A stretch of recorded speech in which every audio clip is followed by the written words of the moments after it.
It's well known. It's a well-known issue that African Americans, black people in America, so-called, don't know their history, that they're cut off from the history of Africa, and even the history of everything that they did and everything that was done to them in America. That's why you have Black History Month, right?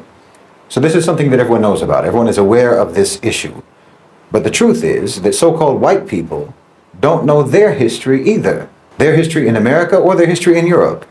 Americans generally don't know history, which is incredibly useful when you consider the fact that history repeats itself. It's incredibly useful to keep the entire population in a state of amnesia, so that the whole country operates like the main character in that film Memento, you know? So you keep doing the same things that you've always done, and you never understand that you're actually doing the things that history has already judged to be crimes. You understand? You can do it as if there's no context, as if there's no history, as if there's no pattern. That's the whole point of approaching current events from an ahistorical perspective. You don't want anyone to see the pattern. You want to be able to do things that have already been condemned by history, but you want to keep doing them anyway, as if you don't know that they're contemptible. You don't know that they are condemned actions. Just like Donald Trump now invoking the Alien Enemies Act in reference to mass deportations and so on. Okay, this is the same act that put tens of thousands of Japanese Americans into internment camps in World War II, and for which the United States government eventually had to provide compensation and eventually had to even apologize for doing it. You see, it is something completely contemptible that you did, but you want to repeat it. So you forget your history. You forget history so you can repeat history without blame. Both so-called white people and so-called black people in America don't know their history. Both have been told lies about the past, about their respective pasts. And the only reason for that is for the purpose of maintaining the continuity of the contemptible reality of how that society operates. Amnesia and fictional histories serve as a preventative measure against change, against reform, against rehabilitation. America chooses to live like it's in the movie Groundhog Day. You know, you pretend that only today exists over and over and over again. And because of this forced amnesia, because of this deliberate suppression of historical awareness, the people in America don't even recognize when they're reliving their own past. They think that they're facing something new. They think that they're responding to some unprecedented crisis every time. If you have no recollection where the road leads that you're on, then you'll keep walking it again and again, never realizing that it has already led you into disaster after disaster, dozens of times before. And this is exactly the condition that the rulers in America want, that the elite of America want, not just for black people, not just for so-called white people, but for everyone. Because the most effective way to ensure that a crime continues is to make sure that it is never recognized as a crime. To make sure that every time you commit that crime, it feels like the first time. You know? So when Trump talks about invoking the Alien Enemies Act, most Americans don't hear the echoes of history from that. They don't hear the voices of the Japanese Americans who were dragged from their homes and put behind barbed wire for years and years. They don't remember that that country had to apologize for doing exactly what they're about to do again. The American mind resets every morning, and that's the perfect condition for those in power. Because if people really understood history, then they would recognize that nothing about the American system is accidental. Every aspect of it, from its racial hierarchies to its economic disparities to its unjust foreign policies, is simply the continuation of an old script, a script that has played out again and again, always leading to oppression, always leading to exploitation, always leading to war, always leading to misery. And this is why in America history isn't taught. Fiction is taught, legends are taught, myths are taught, but not history. Because real history would be dangerous. Real history would break the illusion and potentially break the cycle. So-called white people in America know a version of history. They know a story. They know a narrative that has been carefully crafted to shape how they see themselves, how they see their ancestors, how they see their nations and their place in the world, and how they see everyone else. And this ignorance, this deliberate miseducation that they have imposed upon their own people, allows the same crimes to continue. What most white people in America and Europe believe about their history is not history at all. It's mythology, designed to produce a specific kind of person. A person who does not feel guilty, a person who does not feel accountable, a person who does not feel responsible for ever changing anything because they don't think they're doing anything wrong. They're taught that their ancestors were pioneers, their ancestors were explorers and builders of civilization, that they've brought progress and democracy and enlightenment to the world. They hear about the Renaissance, they hear about the Industrial Revolution, they hear about the Age of Discovery, and so forth and so on. And not about enslavement, not about genocide, not about the theft, not about the destruction that their people are responsible for. They're not taught that their prosperity was built on unimaginable suffering. They're not taught that their systems of government, their financial empires, their very sense of national identity are all rooted in exploitation. They don't know about the crimes. They don't know the real legacy of their people. And so they don't change. They don't have to change because they don't even realize what they need to correct. You know, when we look at colonialism, for example, the history that's taught in Western schools is usually an abstraction. Colonization is framed as something that it just sort of happened a long time ago, you know, something that was maybe unfortunate, but it was inevitable, and ultimately it represented progress, and there were many beneficial things to come from it. Never mind the millions of Africans who died in the Congo Free State under King Leopold. Most white Americans have never heard of them. Never mind the Bengal famine of 1943 when millions of Indians starved to death due to British policies. They don't even know about it. The fact that the American police forces evolved from slave patrols, they don't know about that either. And they're not any more informed about the ongoing crimes, like the pillage of African resources today, the economic neocolonialism that keeps entire regions of the world impoverished, the exploitation of labor in the global South. These aren't relics of history. That's the present day reality of what your people are doing. But the story that white people are told does not include those realities, or else it packages those realities deceitfully and dishonestly. They packaged them dishonestly and deceitfully in the past just like they do now. The irony is that when they're confronted with the truth, many of these people will react defensively. You know, I didn't do that. That was in the past. Why should I feel guilty? But this reaction in and of itself reveals how little they're really understanding. It's not about guilt. It's about responsibility.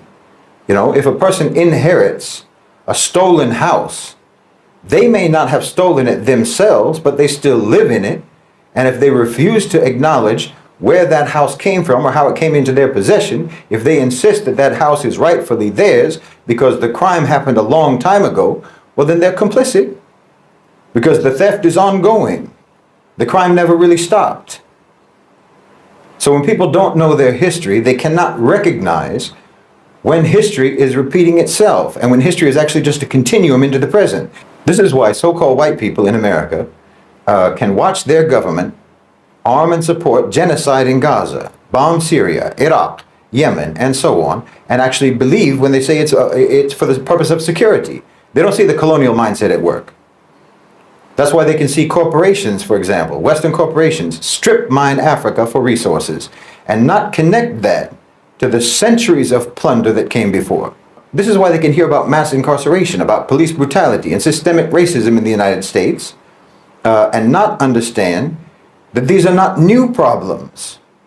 These are just new forms of an old system. These are new manifestations of the same system.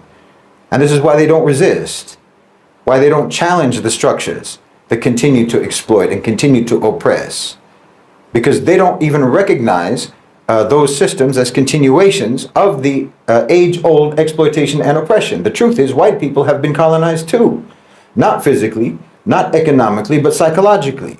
They've been conditioned to believe in a history that never happened, a history where they were always the heroes, a history where they were never the villains, and where their victims were villains.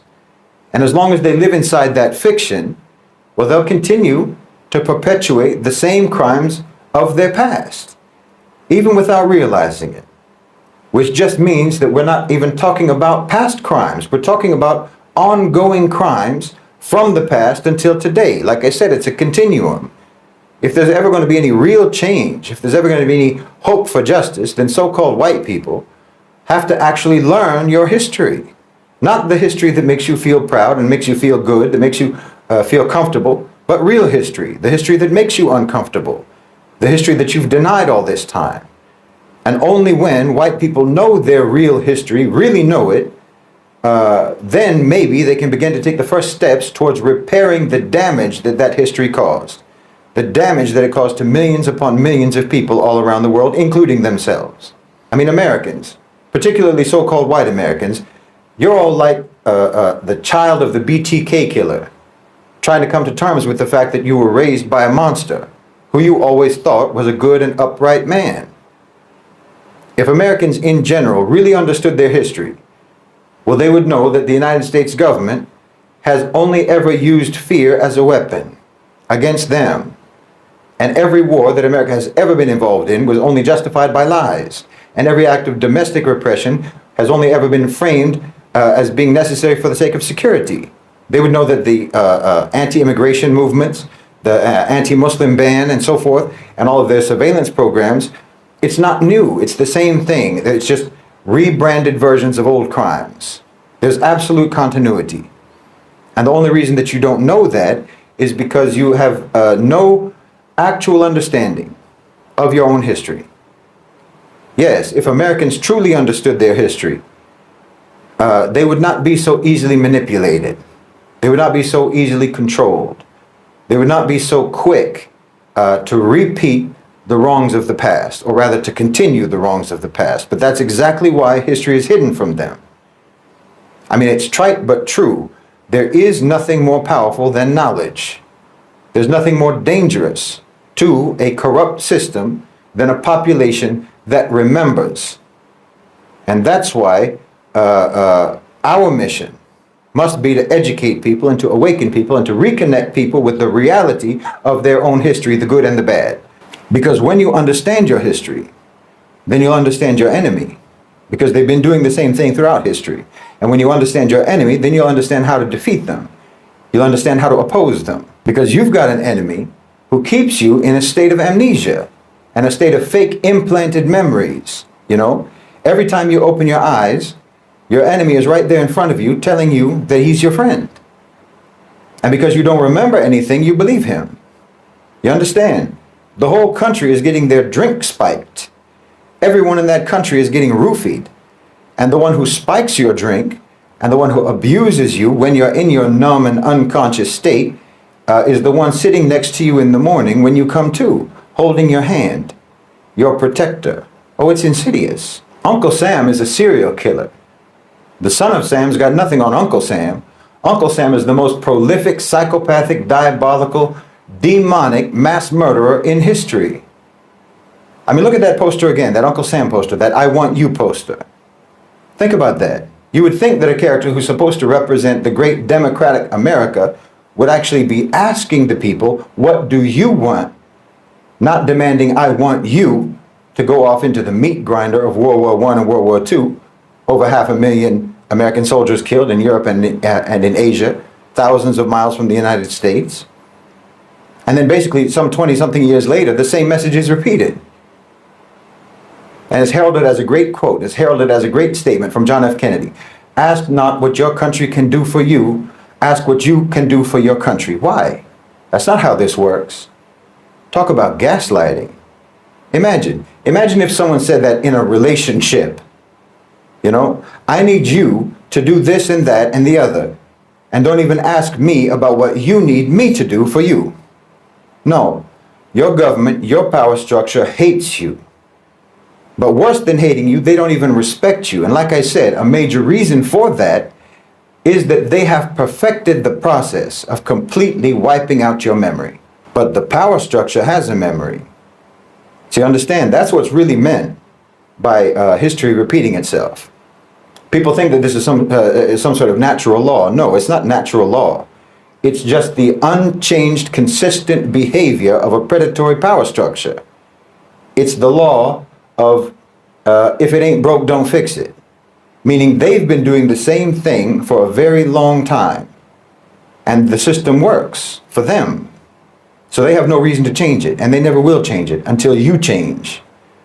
And that's why they want to make sure that you never know what's going on. They want to make sure that you never know what's been going on. And why they keep you basically like a crackhead. I'm serious. Just like a crackhead.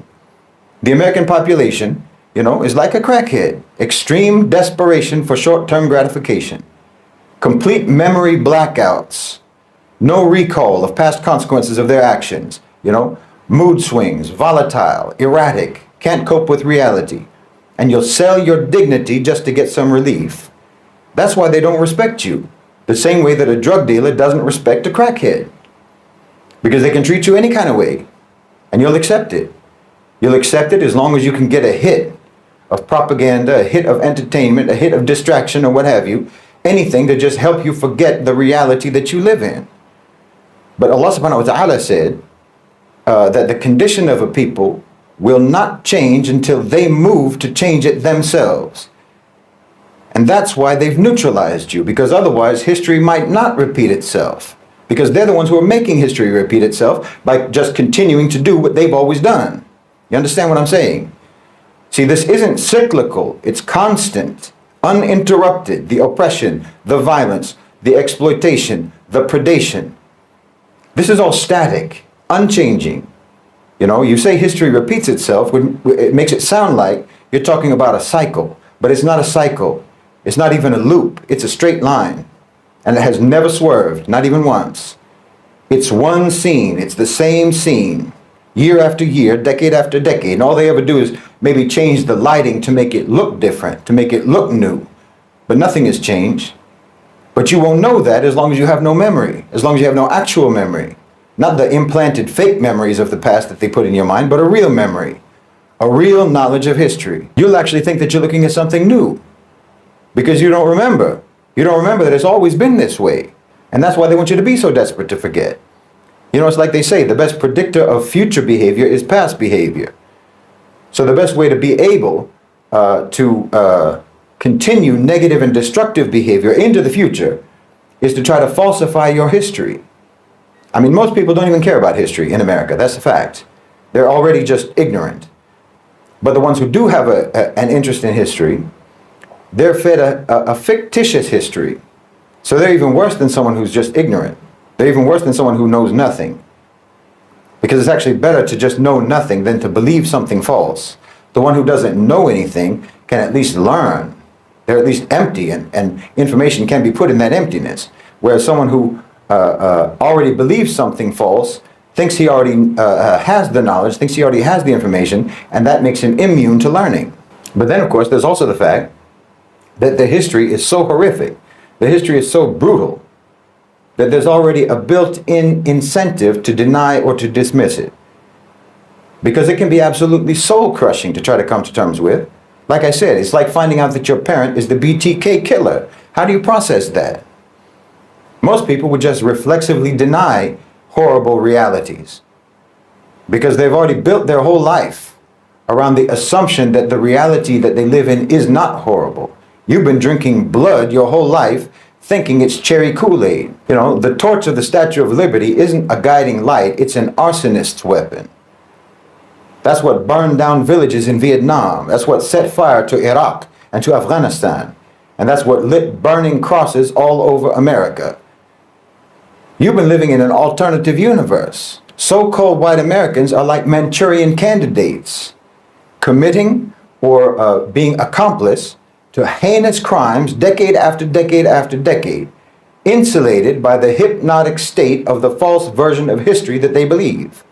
That's why I've said so repeatedly, your so-called civilization has betrayed you. Your so-called civilization has duped you. They got you to sign off on policies that they told you were for the protection of liberty and justice, but were actually policies for mass murder, crimes against humanity, war crimes, savagery, and enslavement, all for the profit of others. Others who view you as nothing but useful idiots. And now you're incriminated. Now you're accomplices. Now you're taking the fall. But you've got no one to blame but yourselves. But you know what the biggest fraud is? You know what the biggest control strategy is that they use? It's not entertainment. It's not drugs. It's not mass distraction. It's not pornography. It's not even their falsification of history. The biggest strategy that they use to keep you weak and to keep you neutralized is teaching you to hate Islam.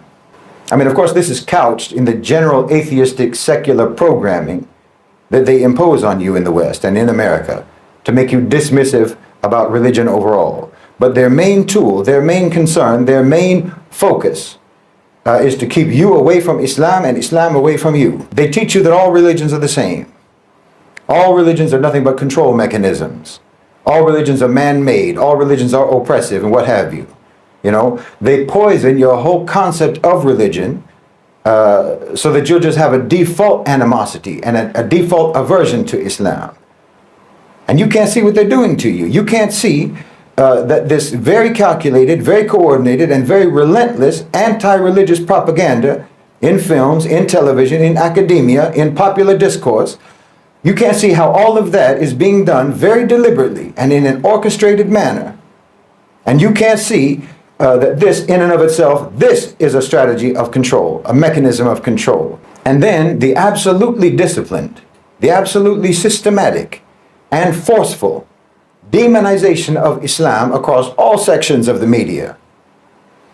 You think they're telling you the truth? You think that they're doing that to help you? Not to make sure that you never will get any help and not to make sure that you will never help yourself? This is why they're doing it. All they ever do is lie to you. But somehow, for some reason, in the case of Islam, what, you think that they're being honest with you? You know, they've pushed this idea on their people, on the public, that atheism is the most rational and the most realistic, the most reasonable, the most scientific, the most logical, and the most intellectual position that anyone can take.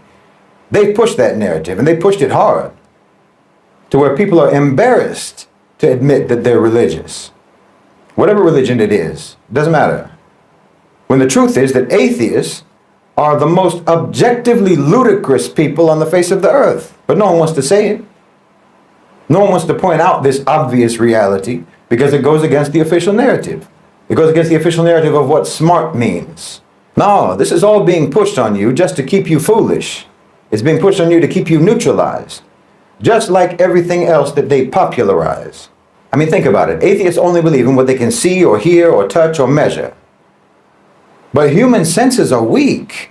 We just see a fraction of the light spectrum. We hear only a small range of sound. We can't detect most of what exists around us. Your so-called empiricism is absurd. The ocean covers 70% of the earth, but 80% of its life is undiscovered. You know, 85% of the universe, they say, is dark matter. Scientists know it's there, but they can't see it. So how can any atheist claim certainty about what exists and what doesn't exist? It's like asking Stevie Wonder if you're wearing a nice color scheme. And you know, they tell you that you don't have to believe in God in order to be a moral person, in order to be a good person, and so on. But you need the government, don't you? You need the government to tell you, don't you? They'll tell you that all religions are man-made, but by the way, you better follow all of these man-made laws that we just wrote down or we'll put you in jail. Okay, you can be moral without religion. Where's the proof? The 20th century was the most atheistic century in human history. And it was also the most viciously violent and inhumane and immoral century in history. Yeah, okay, you can still walk when it's pitch dark, but you can walk a whole lot better in the daylight. You can walk a lot better and you can walk a lot more safely. Honestly, they're making fools of you. And like I said, it's glaringly obvious what religion is the one religion that they most want you to stay away from. And it's not Christianity, and it's not Judaism, and it's not Buddhism, and it's not Hinduism. It's not New Age spiritualism, no.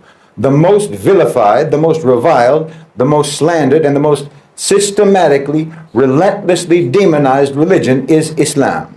Slandered and demonized by the power structure that is absolutely committed to keeping you in the dark about everything, about your history and about your present. Why, it couldn't be more obvious. You know, this is where a lot of people hit a wall. They hit a wall in their ability to reason when it comes to Islam. There's people that like to believe that they have successfully extricated themselves from the indoctrination and the programming. Right up until you start talking about Islam. Then the indoctrination and the programming kick in with a fury. You know, there's people who will say, yes, the government lies. Yes, they lied about history. Yes, it's miseducation. Yes, they lie about this and they lie about that, and all the popular narratives and all the discourse are just controlled. Except for the lies that you taught me that I still believe in. When it comes to religion, when it comes to Islam, it's uncanny. You know, you can actually find that rare American, that rare Westerner, who can have a conversation where they express thoughts that actually harvested in their own minds. It's rare, but it can happen. But they're not just regurgitating talking points and prepackaged arguments that were spoon-fed to them by the media. You can do that right up until you start to talk about Islam, and then suddenly you'll find that you're talking to a robot. Suddenly they're just reciting from a script. You know, this programming goes deeper than anything else, and it's glaring. And that tells you that the single most important priority for American control and domination and neutralization of the population is to keep them away from Islam, which should tell you, if you're a thinking person, if you're an intelligent person, that should tell you that they know that Islam is the single most important key to your liberation. You can reject what I'm saying, that's fine. That's up to you. But just know that this is you wanting for yourself the same thing that the power structure wants for you. And they have never wanted anything for you except for subjugation, marginalization, and neutralization. So you can keep drinking that cherry Kool-Aid if you want, but just don't forget what it really is. Hi guys, welcome back once again to my YouTube channel. I'm B-Boy. Remember, if it was for the first time you're coming across my video, don't forget to like this video, subscribe and share. Okay guys, in today's clip is one of the clips from an American activist. He's called Shahid. And one thing that I can really say, or one thing I can really say about this clip, there are only 3 things or 4 things that really separate people in the world. First is religious, race, then skin color, maybe where you came from. And most so things that really separate one human being from another, especially usually skin color and religion. And this United States activities, he has said, came out and said that a lot of white people don't know their culture, and even a lot of black people don't know their culture. It's really high time we sit down and we start to learn where we came from. We start to learn how do we relate with one another, just not to start hating on one another. Maybe like where I see there is a lot of racism between black people and white people. When black people went to these Western countries, they experienced a lot of racism, and I have never heard of any cases a white person has experienced any racism in everywhere. Especially when these white people come to like African countries or Caribbean countries, we really welcome them with a lot of love. We really appreciate them. We really love them. We show them a lot of love. But at the end, they don't love us the same we love them. So a lot of things there are a lot of things that really make us or separate us from one another. Religion. There are only 2 main religions that I know in this world that are two main. That's Christianity and Islamic. Christians are on their own. Islamic, they are on their own. So if you can never find a Christian, or in some countries you can never find a Christian and an Islamic person vibing, because they have religious difference. But in other countries you can find them, they just talk like abnormal. There are some, when we were back in high school, we had some Islamic friends, we just were, but as time goes on, as people grow up, I don't know where the hatred comes from, because these are the things that really separate us. Religions and skin color, these are the 2 major things that really separate us from this world, and we are all one. Come to Africa. We have given a lot of opportunities to these white people, to Chinese people. We have given them a lot of opportunities. They come to this Africa, leave alone Africa, African Caribbean. We have given these white people a lot of opportunities. They come to this our land. We give them, we sell them this our land. They really invest here in African Caribbean a lot. Talk about Chinese. I can say Chinese, maybe they are not bad people. Maybe some people, they say maybe they can colonize Africa or Caribbean, but all of them, they come to Africa and they help in developing our economy. They help in developing infrastructure. They help in building our countries. But there are those other white people who come and they start harassing us. That's not a good people. And this is the reason why Shahir, he has really come out and said that we need to study our history. White people don't know their history. Black people, they don't know their history. It's really high time we understand where we come from. This beef of white people hating maybe on black people, we don't want to last forever. We just want to believe we are all one. Those countries that when a black people go there and they seem like it's just a monkey, this thing should stop. We are all one. Because I really believe black, they have really faced a lot of depression. Depressed, they have been depressed. They have really faced a lot of things. Racism. Look at what the President of the United States did. He did a mass deportation of all people that were in United States that were illegal immigrants. And he just said that a lot of illegal immigrants that in United States, a lot of them, they are black people, black Americans. It's really high time we wake up. This mentality of our African countries, our Caribbean countries, going to United States because it's a country of greener pastures, because it's a country of more opportunities. We should stay back in our country so that we can build our own countries. Let us make our countries be better. Let us make Africa be better. Let us make Caribbean be better. So that also those white people can come and come to our countries. So that they can come, not just to come as tourists. They can come to see what has really developed. They can come to see Africa, it has changed. And we change that narrative. Maybe Africa is the poorest continent on earth. Caribbean, it has countries that are among the poorest countries on earth. Let us change this narrative. Let us make our own countries be great. Let us teach our president to do what is right. Let us teach our president not to humiliate the people, not to be corrupt, to create more job opportunities so that at least as youth, we cannot go to these Western countries and be maybe deported back like we are just criminals. Us who just go to this Western country to seek for greener pastures, not all of them they are criminal, but the way United States did, it wasn't a good thing, but you never know. Maybe President Donald Trump wants these people to go and make good of their country. So guys, let us support one another. Let us love one another. This religion and racism cannot. Let us not this mentality of religion or racism separate us from who we are. Let us not this skin color separate us. Let us be one, because we all know, we all worship one God.